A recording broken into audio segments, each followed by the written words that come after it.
probably the best news from, I suppose, from England point of view this week is looks like Stokes cleared himself fit and raring to go, which again, a couple of months ago, that looked like that wasn't going to be anywhere close. So the fact that, our world-class all-rounder, I suppose, talisman and sort of a real focal point of the dressing room looks like he's raring to go. Obviously, he hasn't had time in the middle as such, which you would like. But again, the frame of mind, and he'll be chomping at the bit, I think it's a good one for England. Yeah, it isn't amazing. I mean, I think I read some things online and, this is one of England's, not their strongest side coming out and all of a sudden Stokes is in it and it just makes it, a lot stronger and it is just amazing. And he brings guys with him and he's a leader. It's only today, I've been sort of watching highlights of the last sort of 2010, 2011, 13, 14 and, the innings he played at Perth, alongside you, you did yourself pretty well there. But his first, I think it was his first Test 100. I think it was it his first Test 100? Yeah, I think. Yeah, his first one. Yeah, and in conditions that supposedly are the hardest conditions, other than the Gabba, I guess, over here to play.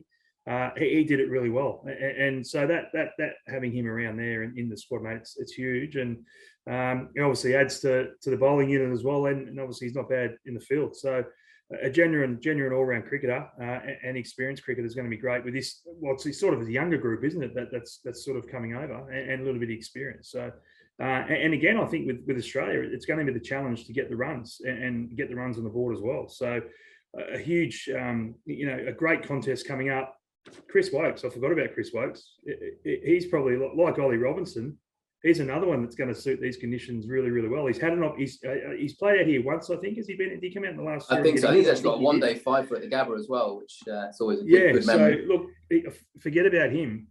He's another one who's going to be dangerous, and then adds that batting lower order as well. Who which also you can, if the obviously top order aren't firing, the bottom order runs are very crucial as well. So look, I think it's going to be a great battle.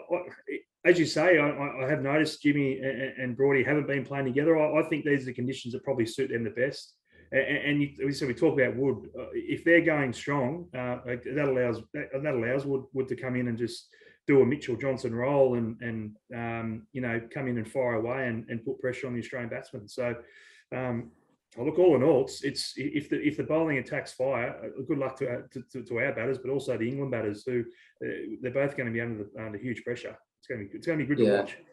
Yeah, you're right. You get the impression that, like you said, there's world-class players on each side, but there's a bit of vulnerability on both sides as well. So it feels like absolutely. At home, it's probably more on, I'd say, the slight negative that Australia are favourites, but then I get the impression over here it's not absolute stonewall that Aussies are favourites either. There obviously are concerns a little bit, even though it's full of world-class players as well. I suppose England are just trying to draw on the fact that India won last time they were here in the summer, and can England sort of come off the back of maybe a little bit of nerves? But then my understanding, again, if Australia start well, that's where I think it's going to be hard for England to get back in. So England are going to have to start this series incredibly well.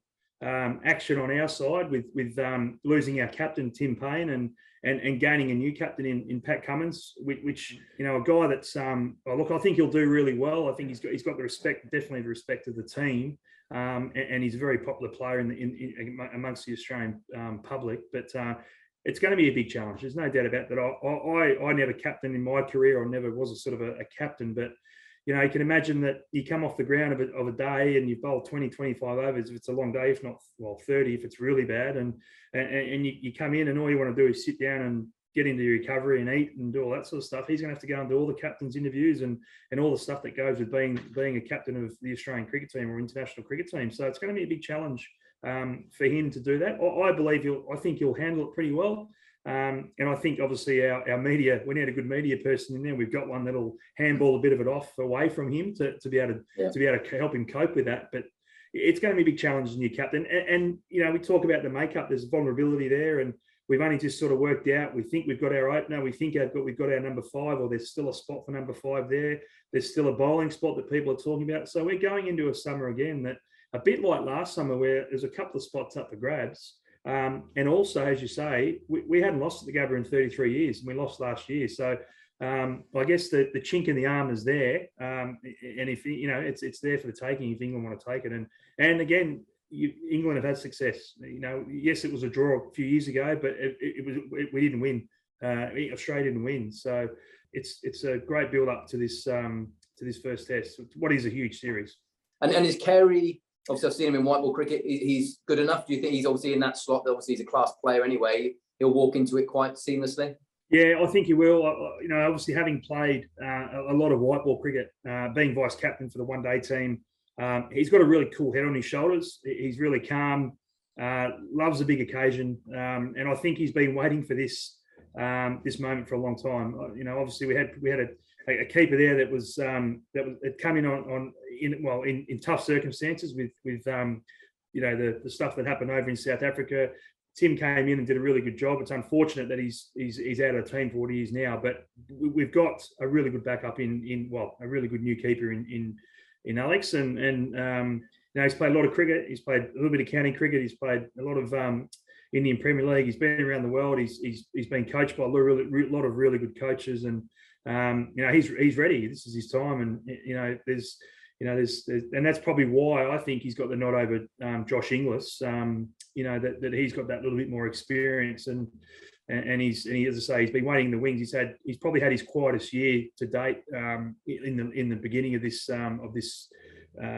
sort of Sheffield Shield season, but he's been really good over the few previous years. So definitely, he's ready to go, and I think he's.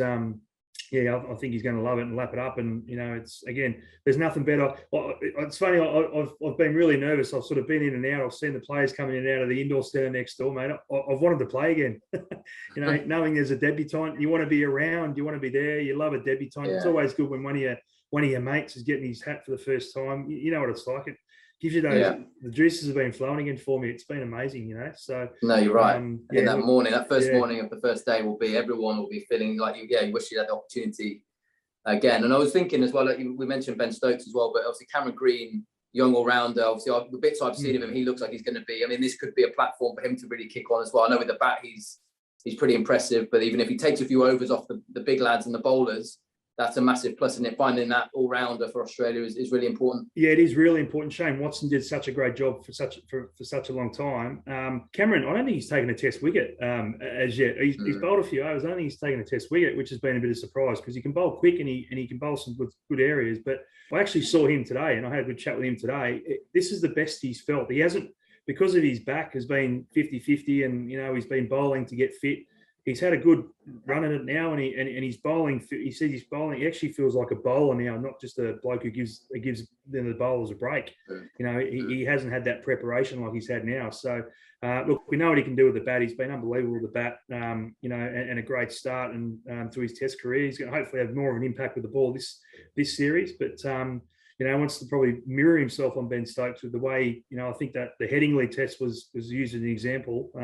I think Cameron dreams of doing that one day, of being that person. But look, he's up for a good series again, and again he adds that extra firepower in the middle as the all rounder.